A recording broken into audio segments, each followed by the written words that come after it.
sus pe a.k.a. OG Times. Hei, ce faci? Bine te-am găsit. Intră pe OG, joacă cinstit. Aduți un frate să întindem o horă, să stăm până la payday. Exact o oră, băieți maturi, femei, copii. Trage pentru tine, nu cer și suntem mulți, ne cunoaște națiunea.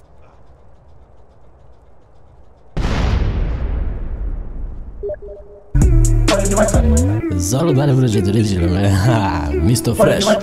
Ce-a fost în capul tău, frățioare? Să vorbești de baghetoare. Au fost banii la mijloc sau doar la intimidare? Mai bine stai în banca ta și-ți vezi de treabă, că baghete numărul 1 și uite nu mai pleacă. Plus te-ai făcut de râs și ți-ai mai luat și hate. Tura viitoare te rugăm, nu vorbi fără să ai temei. Să vorbești de baghetoare. Au fost banii la mijloc sau doar la intimidare? Mai bine stai în banca ta și-ți vezi de treabă, că baghete numărul 1 și uite nu mai pleacă. Plus te-ai făcut de râs și ți-ai mai luat și hate. Tura viitoare te rugăm, nu vorbi fără să ai temei. Oamenii voștri au spus că v-ați făcut de rahat, așa că nu mai vorbiți, n-aveți nimic de arătat.